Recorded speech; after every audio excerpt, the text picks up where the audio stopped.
गुरुर्ब्रह्मा गुरुर्विष्णु गुरुर्देव महेश्वर गुरुरेव परं ब्रह्म तस्मै श्री गुरवे नमः।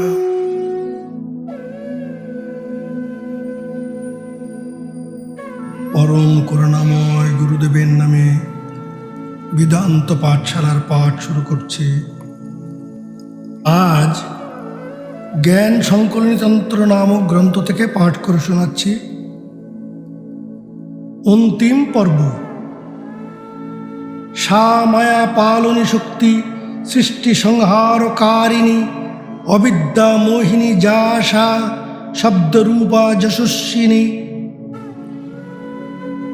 মায়া সৃষ্টি স্থিতি ও ধ্বংসকারিণী শক্তি, তিনি আবার অবিদ্যা ও মোহিনী শক্তি, যাহা শব্দরূপা নামেও কাহা যায়। ব্যাখ্যা: পরব্রহ্মের পরা ও অপরা শক্তির কথা বহু আলোচিত হয়েছে। অন্তরঙ্গা শক্তি, বহিরঙ্গা শক্তি ও আহ্লাদিনী শক্তি, যদিও তিন ভাবে, কিন্তু তত্ত্বত একই, কোনো ভেদ নাই। কেমন জানেন? ঠাকুর শ্রী রামকৃষ্ণের ভাষায় বলা যায়, সাপ যখন স্থির তখন সাপ, যখন চলে তখনও সাপ। অর্থাৎ যখন প্রাণস্থির পরমাত্মা স্বরূপ তখনও শক্তি অন্তর্লীন অবস্থায় বিদ্যমান। শক্তির এই অবস্থা কূটের উপরে পঞ্চম পুরুষার্থ ক্ষেত্রে উপলব্ধিতে পাওয়া যায়।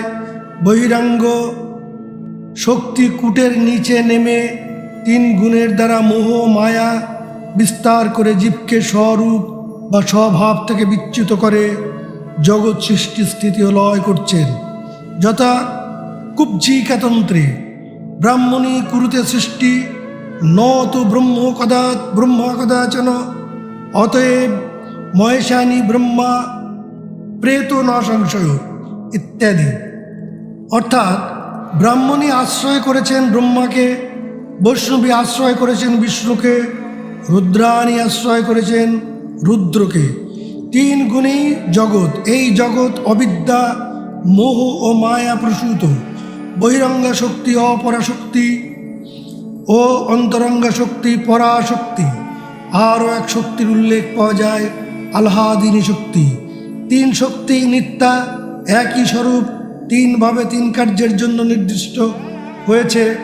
লীলার ক্ষেত্রে লীলারস আস্বাদন করবার জন্য যে প্রকৃতি সৃষ্টি হয়েছে, তাহাই মহানন্দময়ী চিৎ জ্যোতি স্বরূপ আহ্লাদিনী শক্তি।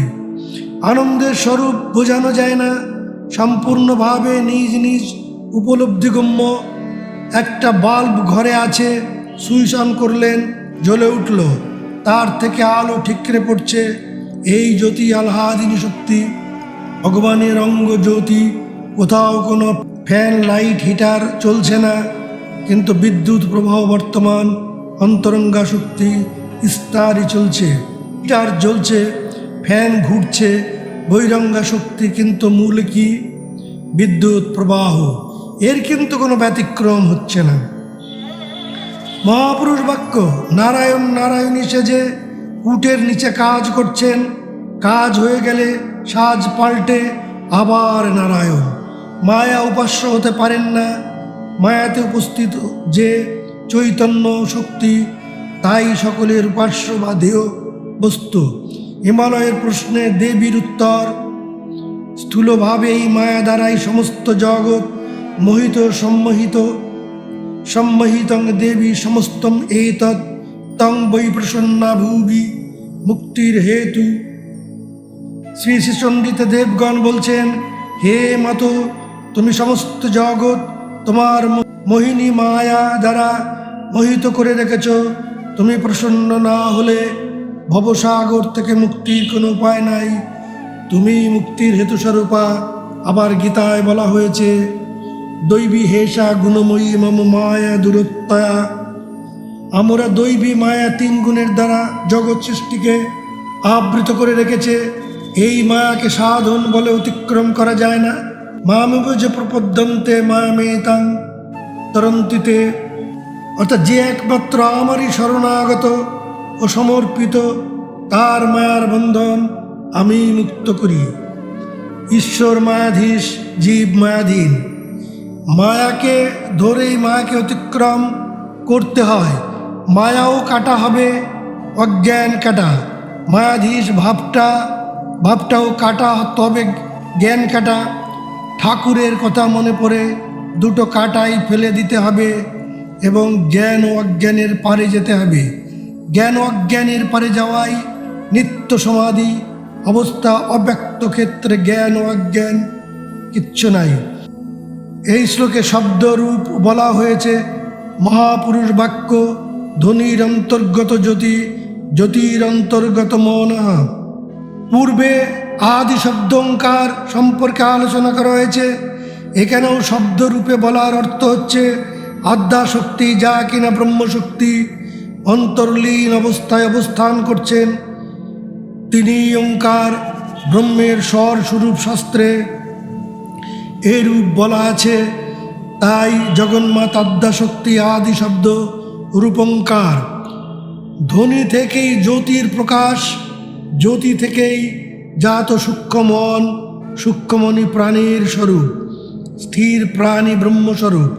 প্রাণের চঞ্চল অবস্থায় স্থূল মন, স্থূলমণি জীব ভাবে সংস্কারবদ্ধ জীবাত্মার স্বভাব। মায়ার প্রভাব কি, দুই একটি ঘটনা আমরা আলোচনা করছি, বোধহয় অপ্রাসঙ্গিক হবে না। একদিন একজন মহাত্মা আত্মস্থ হয়ে বসে আছেন। সামনের রাস্তা দিয়ে একজন গৃহস্থ একটি সদ্যজাত বাছুর নিয়ে আগে আগে যাচ্ছে। তার পেছনে গাভী কখনো হেঁটে কখনো ছুটে যাচ্ছে।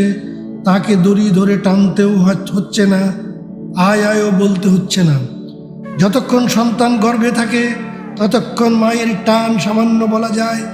সন্তান হবে এই মনে করে মা, এক শিহরণ অনুভব করেন। যখনই প্রসব হলো, সুন্দর হোক কুৎসিত হোক, বিকলাঙ্গ হোক, যাই হোক না কেন, এক বৈষ্ণবী মায়া প্রসূতিকে গ্রাস করে। তাই সে ছুটে চলে সন্তানের গতির পথ ধরে। একটা বিড়াল তার সন্তানকে বাঁচাতে পুরুষ বিড়ালের হাত থেকে কিভাবে রক্ষা করা যায় তার চিন্তায় বহু স্থানে বাচ্চাকে নিয়ে রাখে। কোনো এক অসতর্ক মুহূর্তে পুরুষ বিড়াল বাচ্চা খেয়ে যায় বা মেরে ফেলে। মা বিড়াল বাচ্চা কোলের কাছে নিয়ে তার ভাষায় বিলাপ করে কাঁদে। তার চোখেও জল দেখা যায়। মরা বাচ্চা ফেলতে গিয়েও মা পেছনে চলছে। বিলাপ করতে করতে পশু পাখি মানুষ সবার মধ্যে এই মায়ার টান, এতে কোনো ভেদ নেই। এই মায়া দ্বারাই মোহিত জগৎ সংসার। তোতা পরিয়ে আমাশয়ের যন্ত্রণায় গঙ্গায় ডুবে আত্মহত্যা করবেন। নদী পরে পার হয়ে গেলেন, ডুববার মতো জল নেই। ঠাকুর পাড়ে দাঁড়িয়ে হাতে তালি দিচ্ছেন। ফিরে এসে তোতা বললেন, এ কায়া দৈবী মায়া। বারবার একটা কথা মনে পড়ে, মামেব যে প্রপদ্যন্তে মায়ামে তাং তরন্তিতে। একমাত্র ভগবানের চরণে সম্পূর্ণ আত্মনিবেদন করলে তারই মোহিনী মায়াও তখন মুক্তিদাত্রী হয়ে সামনে আসেন, কোলে করে মায়ার রাজ্যের উপরে নিয়ে যান। তখন তিনি অবিদ্যা বা মোহিনী নন, তিনি জগন্মাতা, ভক্তি মুক্তি প্রদায়িনী। তিনি আধারভূতা, জগৎতত্ত্বম একা। আসুন আমরা এই মায়া মহামায়াকে প্রণাম করি। প্রাণতানং প্রসীদ তং দেবী বিশ্বার্তিহারিণী ত্রৈলোক্যবাসিনী মিড্ডে লোকানং বরদা ভব। আকারশ্চৈব ঋগ্বেদ উকারশ্চ যজুর্বেদুচ্যতে মকারঃ সামবেদস্তু ত্রিষু যুক্ত অপথর্বণা ওঙ্কারস্তু প্লুত জ্ঞেয়স্ত্রীনাদ ইতি সংগীত। আকারস্তত্ত্ব ভূর্লোক উকার ভুবুর উচ্যতে সর্বব্যঞ্জন মকারস্তু স্বরলোকস্তু ধীয়তে। অক্ষর স্ত্রীভিরেরৈতৈশ্চ ভবেদ আত্মা ব্যবস্থিত। অকার ঋগ্বেদ স্বরূপ, উকার যজুর্বেদ স্বরূপ, মকার সামবেদ স্বরূপ। এই তিন বেদ একত্র মিলিত হইয়া অথর্ববেদ নামে পরিচিত হইয়াছে। তিন মাত্রা বিশিষ্ট নাদ সম্পন্ন ওঙ্কারকে ত্রিনাদ কহে। অকার ক্ষিতিতত্ত্ব অর্থাৎ পৃথিবী, উকার ভুবলোক অর্থাৎ আকাশ এবং মকার স্বর্গলোক বলে অভিহিত হয়। একত্রে তিনটি অক্ষরই ওঙ্কার এবং ওঙ্কারী পুরুষ বা আত্মা নামে অভিহিত। ব্যাখ্যা। ওঙ্কারের ব্যাখ্যা বক্যমান মন্ত্রের 4, 69, 80 ও 81 নং শ্লোকের ব্যাখ্যায় কিছু আলোচনা হয়েছে। ওঙ্কারী অক্ষর পুরুষ বা অক্ষর ব্রহ্ম, কুটের নিচে খর ব্রহ্ম। মাঝে মাঝে যোগী জ্যোতির্মণ্ডলের মাঝে ওঙ্কারকে প্রত্যক্ষ করেন। আমাদের দেহটাই ওঙ্কার, আপনারই অবয়ব সেই ওঙ্কারের মধ্যে দেখতে পারেন, যেমন দেবদেবীর ফটোতে দেখা যায়। আপনি মাথা নাড়লে, হাত তুললে, অঙ্গভঙ্গি করলে আপনারই সূক্ষ্ম শরীর ঠিক সেই রকম অঙ্গ সঞ্চালনা করে। ওঙ্কারকে জানাই ব্রহ্মবিদ অবস্থা বা ব্রহ্মণ্য অবস্থা। ওঙ্কারকে জানাই নিজেকে জানা, ও অহম অর্থাৎ আমিকে, এই ভাবগত হওয়া যায়।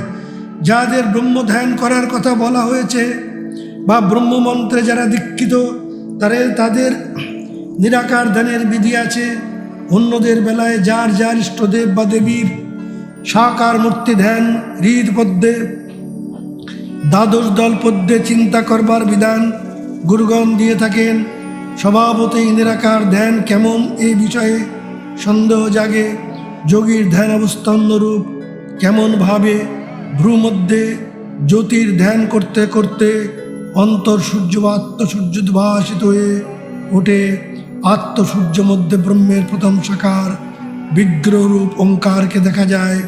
পরে আরও পরিপক্ক অবস্থায় অর্থাৎ সাধনার ক্রমোন্নতিতে নিজ সূক্ষ্ম শরীর আত্মসূর্য সূর্যস্থ ওঙ্কার মধ্যে দেখা যায়। তখন নিজেই ব্রহ্মস্বরূপ হয়ে যান। মহাজ্ঞান বা চিত শক্তির অবতরণ তখনই ঘটে এবং বলা যায় জ্ঞানী।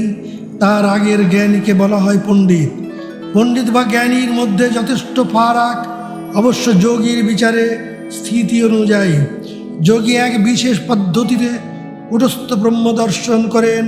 উজ্জ্বল সোনালী ডিম্বাকৃতি জ্যোতির মধ্যে কালো গোলাকার এক বস্তু দেখা যায়, যেমন চোখের পাতা পড়া চক্ষুগোলক, মাঝে কালো চোখের মণি, সেই রকম কালো বস্তুটির মধ্যে এক সরিষা দানার মতো অতি উজ্জ্বল চিৎকণা দেখা যায়। এটাই আত্মা। তিনি সময়ান্তরে ওঙ্কারে উদ্ভাসিত হয়ে ওঠেন। দেখবেন আপনারই ছোট্ট শরীরকে বেষ্টন করে ওঙ্কার রয়েছে, ওঙ্কারী ব্রহ্মের সাকার বিগ্রহ। যখন এমন দেখবেন বুঝতে হবে ব্রহ্মবিদ ব্রহ্মৈব ভবতি, এই অবস্থা আপনার হয়েছে। যাই হোক, কুটস্থ অক্ষর ব্রহ্ম অবিনাশী, অজনিত্য, শাশ্বত। তার নিচে খর ভাব অর্থাৎ পরিণামশীল জগৎ। পরিণামশীল জগতে সৃষ্টি স্থিতি ও লয় আছে, কিন্তু অক্ষর পুরুষের সৃষ্টি স্থিতি ও লয় নাই। আত্মাই বাসুদেব অর্থাৎ স্থাবর জঙ্গমাত্মক মনুষ্য পর্যন্ত সমস্ত সৃষ্টির মধ্যে আত্মারই অবস্থান। তাই গীতা বলছেন, অহম আত্মা গুরাকেশ সর্বভূতাশয় স্থিতা। আত্মাতে অবস্থানকারী যোগী সর্বভূতস্থমাত্মনাং সর্বভূতানি চাত্মনি ইক্ষতে যোগযুক্তাত্মা সর্বত্র সমদর্শিন। গীতা। সমস্ত সৃষ্টির মধ্যে আত্মাকে দর্শন করেন, স্বীয় আত্মার মধ্যে অখিল ব্রহ্মাণ্ডকে দর্শন করেন এমন যে যোগী, তিনি সব সময় আত্মাতে যুক্ত। তাই ওঙ্কারকে জানাই আত্মাকে জানা, আত্মাকে জানাই ব্রহ্মকে জানা। ব্রহ্মই অক্ষর ব্রহ্ম বা কূট। অকারহ পৃথিবীজ্ঞা পীতবর্ণেন সংযুক্ত অন্তরিক্ষং উকারস্তু বিদ্যুৎ বর্ণ ইত্যুচ্যতে মকার ইতি জ্ঞেয় শুক্লবর্ণেন সংযুত ধ্রুবমেকাক্ষরং ব্রহ্ম ওমিত্যাবেন ব্যবস্থিতম। অকারকে পৃথিবীরূপে জানিবে, ইহা পীতবর্ণের দ্বারা যুক্ত। উকার অর্থে আকাশ, ইহার বর্ণ বিদ্যুৎ বর্ণ। মকার অর্থে শ্বেতবর্ণযুক্ত স্বর্গ নামে অভিহিত ব্রহ্মই একাক্ষরী ওঙ্কার, ইহা নিশ্চিত জানিবে। ব্যাখ্যা: দেশস্থ 6টি পদ্মের কথা পূর্বে বহু আলোচিত হয়েছে। মূলাধার, স্বাধিষ্ঠান, মণিপুর, এই 3টি স্তর ভূ, ভুব এবং স। ভূলোকী ক্ষিতিতত্ত্ব বা পৃথিবী তত্ত্ব বলে আমরা ভোগায়তন অক্ষী গোলক দ্বারা শূন্যে যে আকাশ দেখি সেইটিকে ভুবলোক বলে। তার উপরে যে স্তর আছে অর্থাৎ পরিদৃশ্যমান আকাশের উপরে আরও 4টি আকাশ আছে। সাধারণত সাধনার চরম অবস্থায় পঞ্চম আকাশ পর্যন্ত কেউ কেউ যেতে পারেন। আরও 2টি আকাশ আছে শুধু জ্যোতি দিয়েই তৈরি, যোগী বোধগম্য। প্রথম জ্যোতির আকাশে দেখা দেখি আছে অর্থাৎ দ্বৈতভাব, যা কিছু দেখা সবই আছে, এর গতি সহস্রার পর্যন্ত। তারপরের আকাশে মহাজ্যোতি, সেইটি যোগী বাঞ্ছিত পরম ধাম। ন তদ্ভাস হইতে সূর্য, ন শশঙ্ক ন পাবক, যদ্গত্যা ন নিবর্তন্তে তদ্ধাম পরমং মম। পঞ্চদশ অধ্যায় 6ষ্ঠ শ্লোক। অর্থাৎ সূর্য, চন্দ্র, অগ্নির তেজ বিনা সদাই মহাজ্যোতিতে পূর্ণ সে ধাম, সেখানে থাকে, আর জন্মগ্রহণের জন্য আসতে হয় না। এ বিষয়ে পরে আলোচনার অবকাশ রইল। মূলাধারী প্রথম স্তর, এখানকার বর্ণ পীতবর্ণ। সাধনকালে যদি কেউ জ্যোতি দেখেন তবে প্রথম পীতবর্ণ জ্যোতি দেখা যায়। বুঝতে হবে এই জ্যোতি ধরেই মূলাধার বা ক্ষিতি তত্ত্বকে অতিক্রম করা যাবে। যদি লিখে থাকা যায় এখানেও অনেক বিভূতি লাভ হয়। পঞ্চতন্মাত্রা সব কয়টি অবস্থান এখানে। এই স্তরের সব কিছুকে অতিক্রম করে ভূবলোকের জ্যোতিতে অবস্থান করলে তার বর্ণ হবে লালচে সোনালি আভা। কেন্দ্রের বিদ্যুৎ বর্ণকে রেখে শিল্পী যেমন হলুদ টাচ দিতে দিতে ক্যানভাসের কানায় নিয়ে যায়, প্রায় সেই রকম। এই স্তরের বিভূতি হলো জলের উপর দিয়ে অবলীলায় হাঁটা যায়, শূন্যে ওঠা যায় ইত্যাদি অনেক প্রকার। এগুলি দিয়ে পয়সা হয়, সাইনবোর্ডও হয়। এই জ্যোতির প্রথম বিভূতি হলো লোক দেখে অতীত ও বর্তমান বলা ইত্যাদি। মিলে গেলে প্রচুর পয়সা হয় ভাই, এখানেই শেষ, আর ওঠা যায় না। ভূবলোকের উপরে স্বর্গলোক অর্থাৎ পরিদৃশ্যমান আকাশের উপরে আকাশ। পুরাণ বর্ণিত দেবগণের বাস এই স্বর্গলোক। পৃথিবীতে থাকাকালীন একটু উচ্চ ধ্যান ধারণায় মানুষ স্নেহ, ভালোবাসা ইত্যাদি গুণ যার মধ্যে অধিক ছিল, তারই পুণ্য ফলে স্বর্গলোকে স্থান হয়। এখানে প্রত্যেকেই মনোময় অনু অর্থাৎ কল্পনার সাহায্যে নিজ পরিমণ্ডল তৈরি করে এবং এখানেই বাস করে। যতদিন পুণ্য ক্ষয় না হয়, পুণ্য শেষ হলেই পূর্ব জন্মের প্রারব্ধ আবার তাকে জন্মগ্রহণ করায় ভোগের দ্বারা ভোগ খণ্ডনের জন্য, তবে অধোগতি হয় না। এই স্তরের জ্যোতি শ্বেতবর্ণ। যদিও জ্ঞান সংকলনী তন্ত্র মতে 3টি স্তরের 3 বর্ণের কথা বলা হয়েছে, কিন্তু সরোদয় যোগশাস্ত্রে মূলাধার থেকে বিশুদ্ধাক্ষ পর্যন্ত, ক্ষিতি থেকে বোম পর্যন্ত 5টি স্তরের 5টি জ্যোতির কথা বলা আছে, যথা আপ শ্বেতা, ক্ষিতি পীতা, রক্তবর্ণ হুতাশনা, মরুত নীল, জিমুত আকাশ, ভূমি বর্ণক। অর্থাৎ যোগী প্রতিদিন যোনি মুদ্রায় কুটে যে জ্যোতি দর্শন করেন তার বিভিন্ন রং আছে।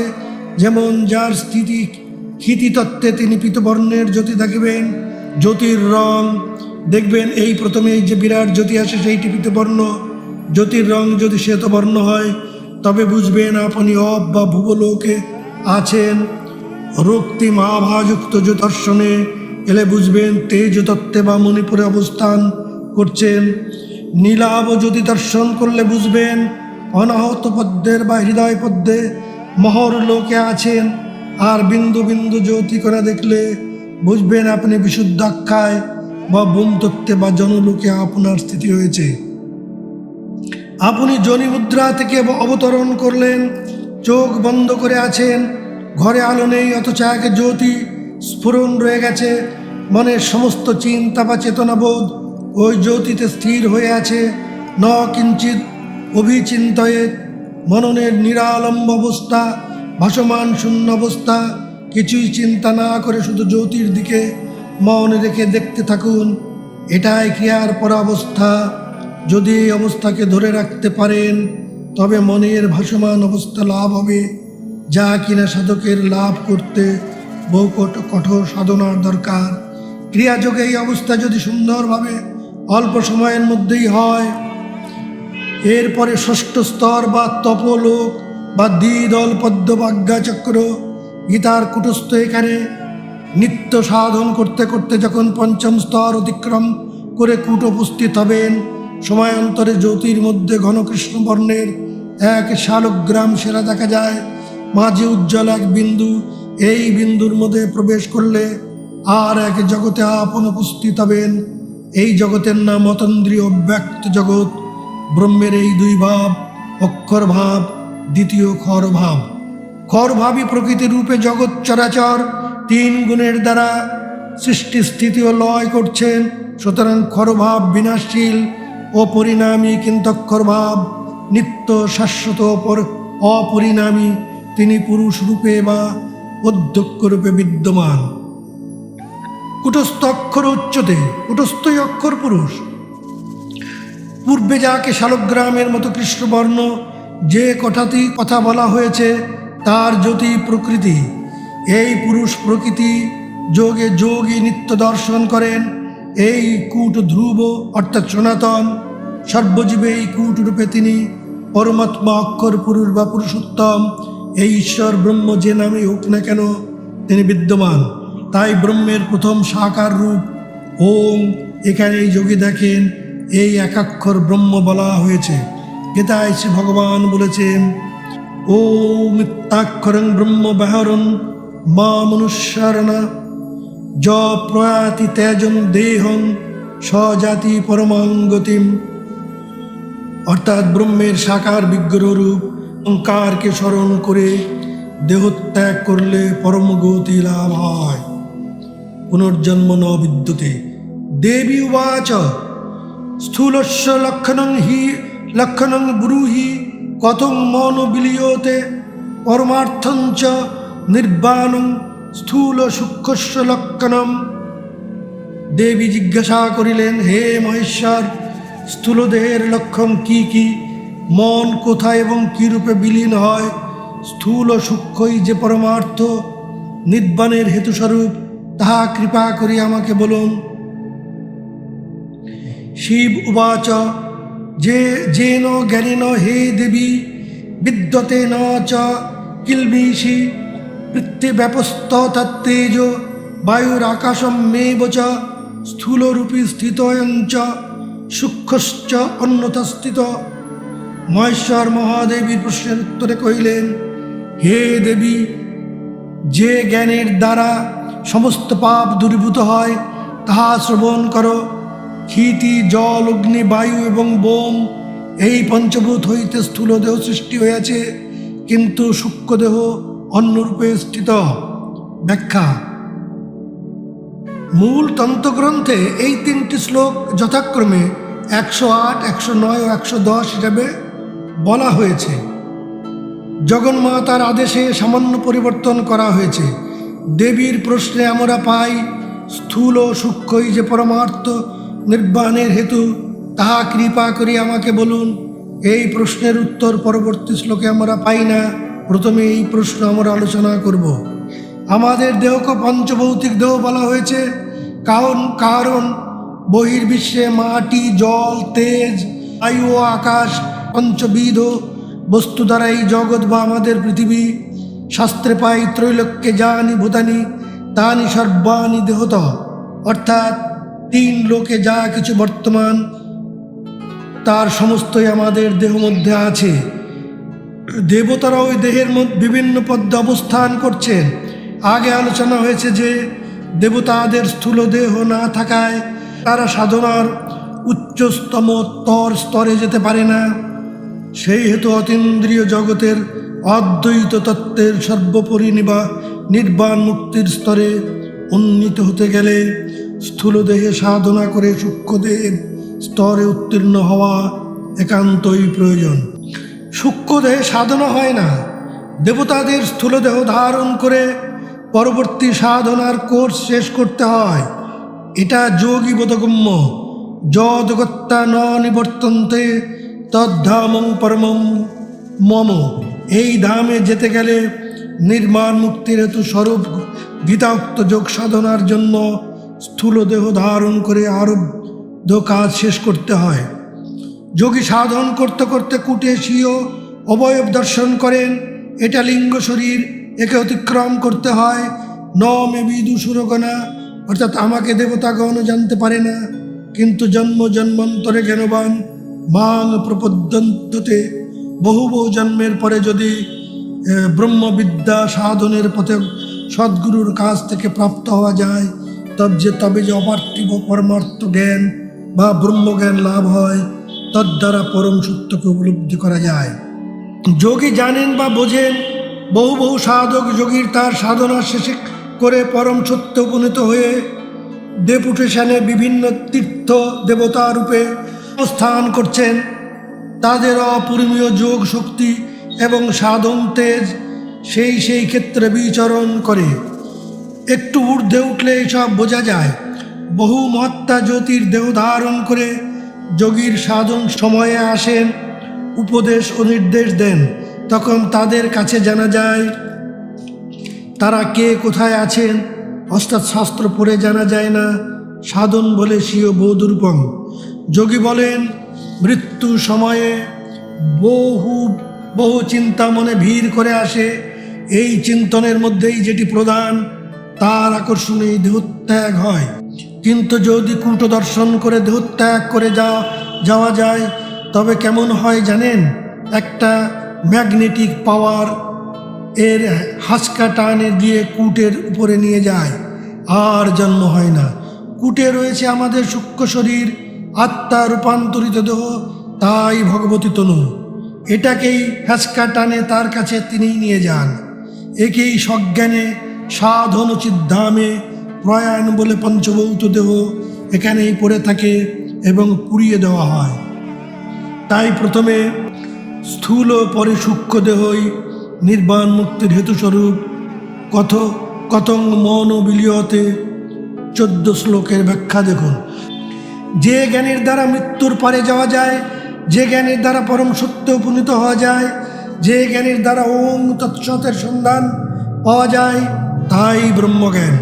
সদ্গুরু ভিন্ন এই ব্রহ্মবিদ্যার সন্ধান আর কেউ জানে না। বহু জন্মের সুকৃতি আকুতি না থাকলে পাওয়াও যায় না। যতক্ষণ পার্থিব বস্তুর প্রতি মোহ, আকর্ষণ, কামনা, বাসনা, ভোগ, লালসা থাকবে, ততক্ষণ সূক্ষ্ম তত্ত্বের অতীন্দ্রিয় জগতের সন্ধান জানা যাবে না। সেখানে জ্ঞান বা অজ্ঞান কিছু যায় না। শূন্য জ্ঞান, শুদ্ধা প্রেম ও ভক্তি একমাত্র পাথেয়। যৎ কৃপাতমহং বন্দে পরমানন্দ মাধবম। স্থিরাসনা ভবেত নিত্যং চিন্তা নিদ্রা বিবর্জিতঃ। আশু সে স জায়তে যোগী নান্যথা শিব ভাষিতম।